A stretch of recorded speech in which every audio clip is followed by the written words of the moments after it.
और इन सिर्फ तनाव के बीच अमेरिका पर ईरान का भी बड़ा बयान सामने आया। युद्ध से ईरान ने कई सबक लिए हैं। जो मैंने कहानी आपको बताई थी, एक बार फिर से वही कहानी दोहराई जा रही है। अब्बास अरागची कह रहे हैं कि इस युद्ध से हमने बहुत सबक लिया है, अमेरिका की कई जानकारियां हासिल की हैं।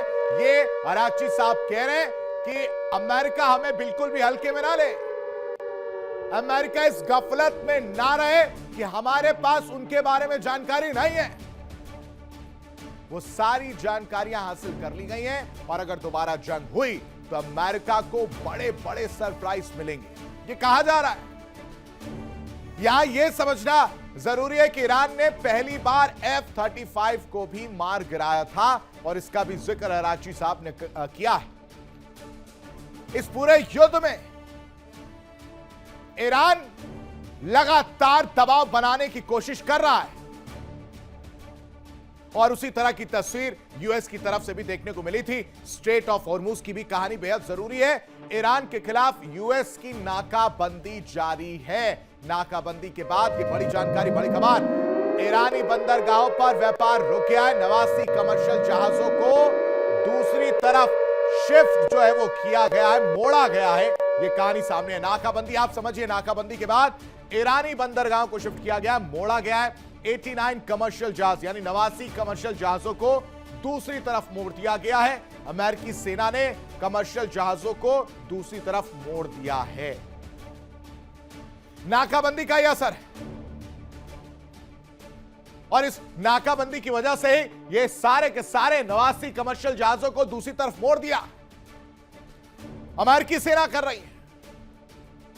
और इस बात को अरागची साहब ईरान बखूबी जानता है और इसलिए वो नया ट्रैफिक सिस्टम लेकर आया, वो टोल टैक्स वाली कहानी। और इस युद्ध में ईरान ने कुछ किया हो या ना किया हो, वो प्लान, वो तकनीक, वो इंफॉर्मेशन ईरान के पास है। वो कह रहा है कि इस युद्ध से हमने वो सीखा है और अमेरिका को बड़े बड़े सरप्राइज देंगे। ईरान ने पहली बार F-35 को मार गिराया था, यह डोनाल्ड ट्रंप को नहीं भूलना चाहिए, अरागची साहब कह रहे हैं। और वो तकनीक भी हमारे पास है और जिस दिन मौका मिला वो हमला होगा। तो दर्शकों, सवाल बड़ा है, क्या यह सिर्फ सैन्य अभ्यास और कूटनीतिक मुलाकातें हैं या फिर दुनिया एक नए कोल्ड वॉर की तरफ बढ़ रही है?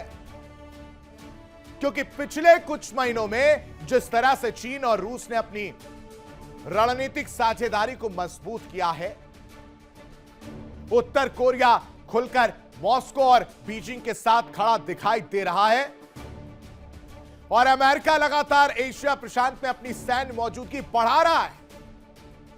उसने वैश्विक राजनीति की दिशा पर नए सवाल खड़े कर दिए हैं।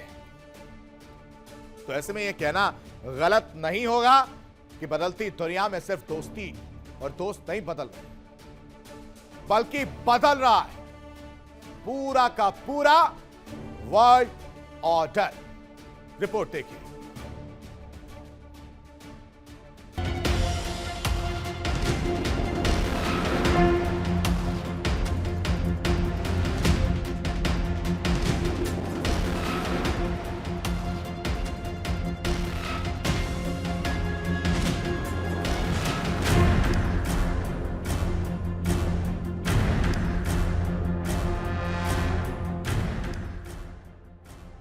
अमेरिका क्वाड और नाटो को मजबूत कर रहा है तो चीन ब्रिक्स और एससीओ जैसे मंचों के जरिए अपना प्रभाव बढ़ा रहा है।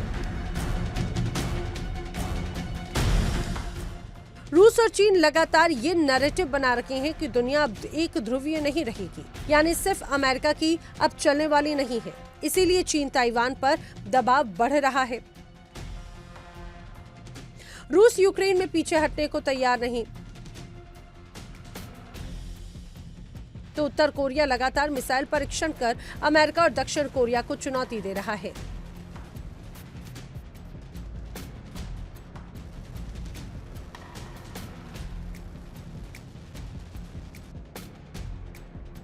यानी तीनों देशों का संदेश बिल्कुल साफ है, अब दुनिया पर सिर्फ वॉशिंगटन का कंट्रोल नहीं चलेगा। अमेरिका की चिंता सबसे बड़ी वजह सिर्फ सैन्य गठबंधन नहीं बल्कि आर्थिक और रणनीतिक चुनौती भी है। चीन दुनिया की दूसरी सबसे बड़ी अर्थव्यवस्था है, रूस ऊर्जा महाशक्ति है और उत्तर कोरिया एटमी हथियारों से लैस। अगर ये तीनों देश एक साझा रणनीति पर लंबे समय तक साथ रहें तो एशिया में अमेरिका की पकड़ कमजोर पड़ सकती है और इसी वजह से अमेरिका अब जापान, दक्षिण कोरिया, फिलीपींस और ऑस्ट्रेलिया के साथ अपने रिश्ते और मजबूत कर रहा है। इंडो पैसिफिक में अमेरिकी सैन्य गतिविधियां तेजी से बढ़ रही हैं। ताइवान को खुला समर्थन दिया जा रहा है। दक्षिणी चीन सागर में अमेरिकी नौसेना लगातार सक्रिय है, यानी एशिया अब दुनिया की सबसे बड़ी जियोपॉलिटिकल जंग का केंद्र बन चुका है।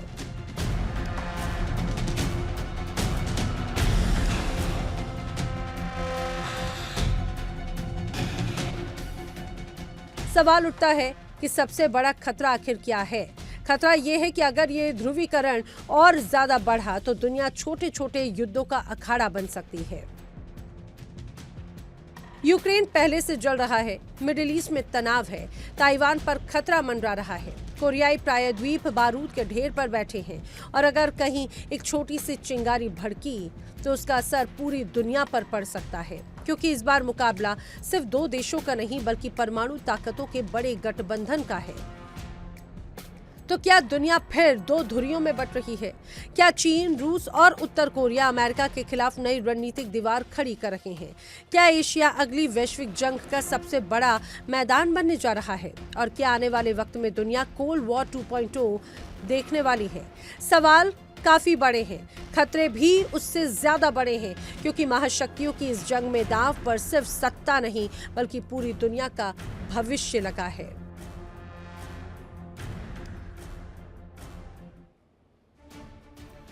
और इस बीच बड़ी खबर, होर्मुज पर ईरान दक्षिण कोरिया के बीच बातचीत, जहाज पर हमले को लेकर बातचीत हो रही है। पार्किल की तरफ से बयान है, जांच पूरी होने के बाद कदम उठाएंगे, जिम्मेदार लोगों पर कार्रवाई की जाएगी।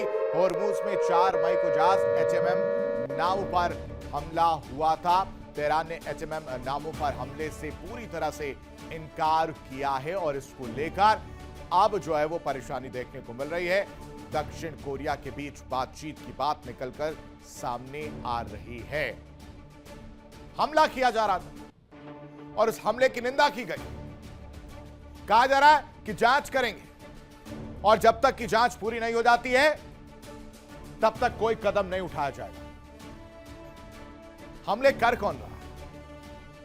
सब बच रहे। तेहरान मना कर रहा है, अमेरिका मना कर रहा है, तो हमले कर कौन रहा है? 4 मई को HMM नामों की वो तस्वीर हमने आपको दिखाई होगी जहां पर हमला हुआ था। HMM नामों पर पूरी तरह से हमले से इनकार कर दिया जा रहा है। तो हमला कर कौन रहा है, ये कौन बताएगा? मिडिल ईस्ट की जंग में उलझे अमेरिका, अब उसको एशिया से बड़ा झटका लगा है। जिस इंडोनेशिया को वॉशिंगटन अपनी सबसे बड़ी रणनीतिक जीत मान रहा था,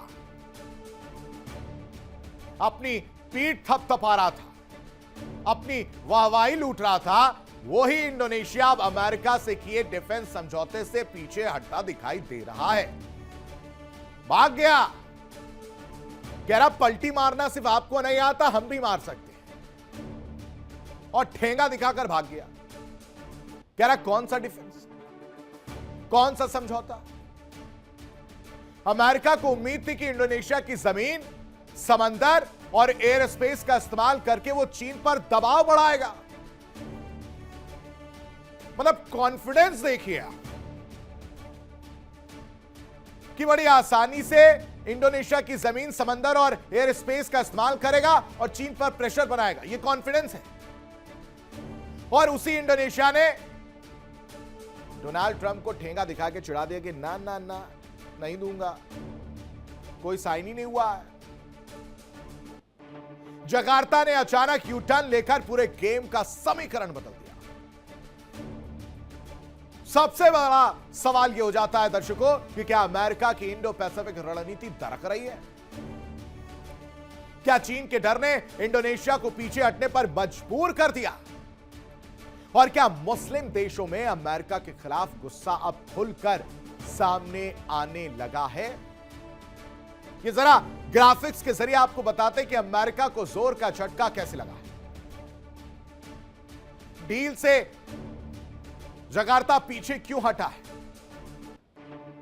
दरअसल यह वही विदेश नीति है जिसको लेकर ट्रंप अपनी पीठ थपथपा रहे थे और उसी विदेश नीति को बड़ा झटका लगा है।